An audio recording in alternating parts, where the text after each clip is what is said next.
Bienvenue dans la pause. Aujourd'hui, je voulais vous parler d'un facteur de santé le plus important, le plus fondamental et le plus délaissé de notre époque. Je veux parler de la respiration. Parce qu'on respire à peu près plus de 20 000 fois par jour.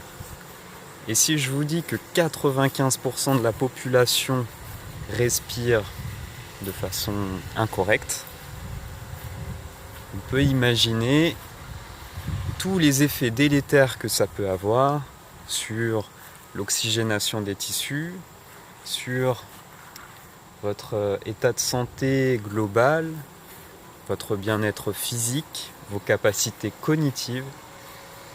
La respiration, c'est le paramètre le plus fondamental et le plus oublié de notre époque. Donc dans cette vidéo, je voulais vous parler de la méthode Buteyko. Je voulais aussi vous partager un test simple qui peut vous révéler en quelques secondes où est-ce que vous en êtes, où est-ce que vous vous situez dans votre capacité respiratoire, et ça vous révèle en fait votre état de santé global.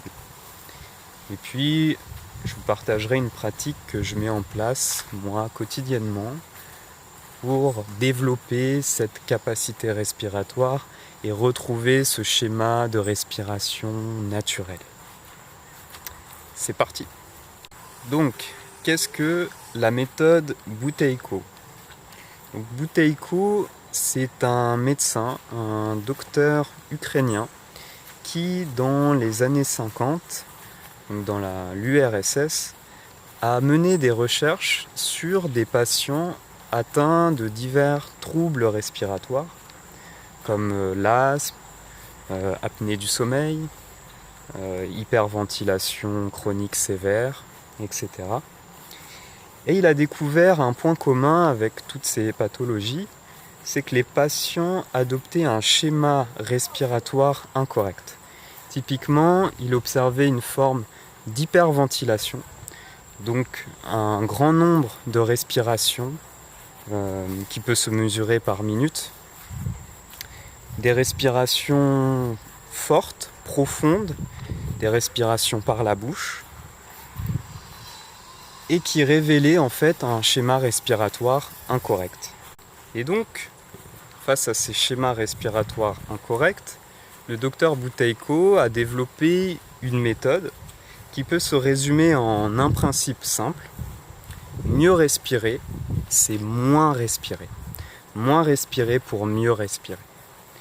Donc en fait, par des pratiques spécifiques qui vont viser à diminuer la respiration, on va élever les niveaux de CO2 dans le corps et donc la capacité d'assimilation de l'oxygène.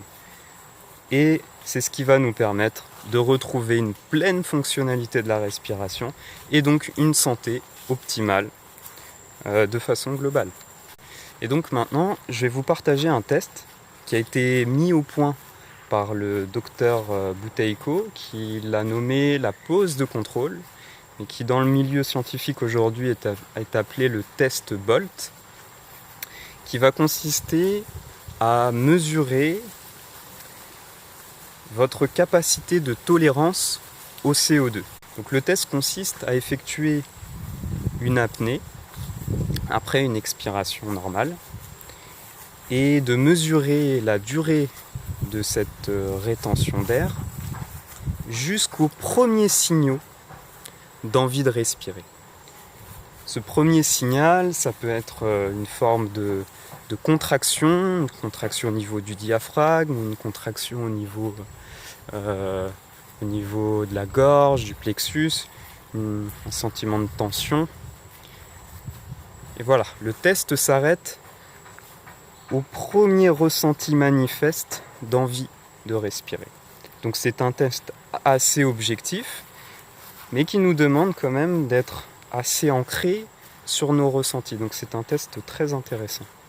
Ce qui va vous indiquer que vous avez bien fait le test de la pause contrôle de Buteyko, c'est que après avoir ressenti ce premier signal d'envie de respirer, vous allez reprendre une toute petite inspiration, une toute petite expiration, très léger. En fait, c'est ce qui va vous indiquer que vous n'êtes pas allé trop loin dans la rétention.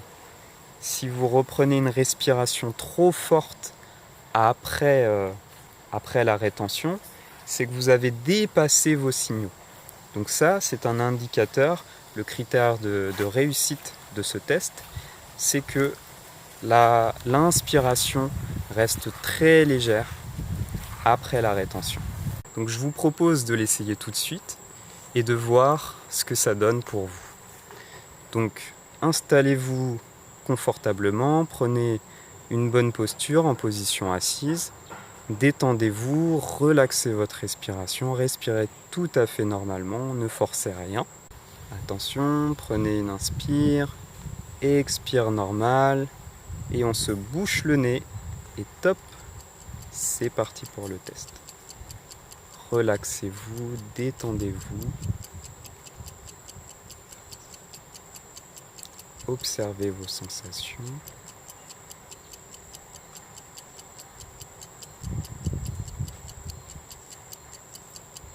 « 20 secondes. »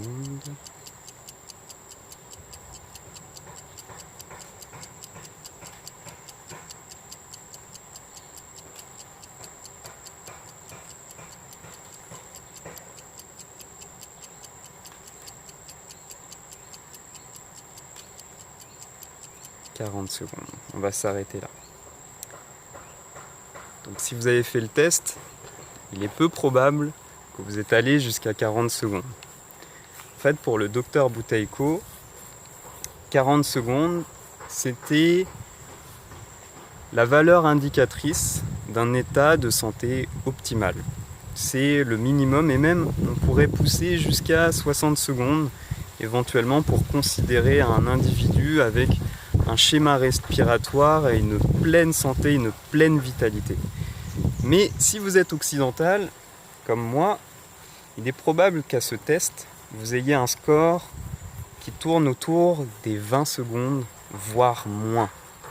Pour le docteur Buteyko, un tel résultat, c'est en fait le symptôme d'une hyperventilation chronique. C'est que au quotidien, on a tendance à beaucoup trop ventiler. Donc un score en dessous de 20 secondes, ça indique un trouble respiratoire qui est assez profond, assez important, et ça a des répercussions sur l'ensemble des domaines de notre vie, puisque nos tissus musculaires, adipeux, tendineux, et j'en passe, nos organes, notre cerveau, tout ça est beaucoup moins oxygéné, donc nos capacités physiques et cognitives s'en retrouvent atteintes. À partir de 20 secondes, on est toujours dans un état d'hyperventilation chronique, mais il y a peut-être un peu moins de symptômes. On est sûrement encore sujet à des formes d'anxiété, du stress par rapport au lendemain, du stress chronique.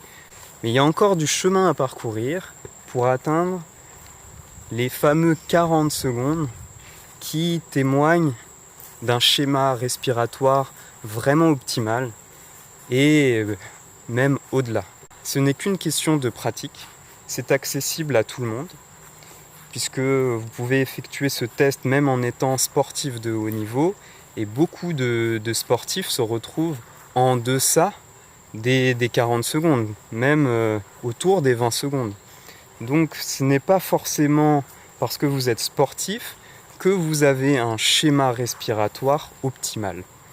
Donc c'est vraiment une question de pratique qui peut être mise en œuvre très simplement, notamment par une pratique que je vais vous partager, qui est d'adopter une respiration légère, réduite par rapport à la respiration habituelle. Donc on va diminuer notre respiration jusqu'à expérimenter un très léger manque d'air, très léger, un peu inconfortable, mais pas trop, et qui va nous permettre en fait d'augmenter les niveaux de CO2 dans le corps et qui va permettre au corps de s'adapter petit à petit à cette nouvelle condition. Et ce qui peut être bien, c'est de le faire comme ça quotidiennement. Et c'est ce que je vais vous partager sur cette chaîne avec des petites sessions de respiration, des petites pauses respiratoires avec quelques exercices que j'ai tirés du pranayama, quelques sagesses ancestrales qui vont nous permettre de retrouver cette pleine capacité respiratoire et retrouver cette pleine capacité à surmonter les défis du quotidien, à pouvoir apaiser son esprit et simplement avoir une pleine vitalité, une pleine énergie qui nous permettent de faire ce qu'on veut dans la vie. N'hésitez pas à me partager aussi le résultat de votre test. Je pourrais vous en dire un peu plus sur comment orienter votre pratique par rapport au résultat du test Bolt ou de la pause contrôle de Buteyko. Et puis pensez à vous abonner. Je vais partager sur cette chaîne quotidiennement des petits exercices comme ça de la méthode Buteyko et du pranayama pour retrouver une pleine santé par la respiration. Allez, à très vite.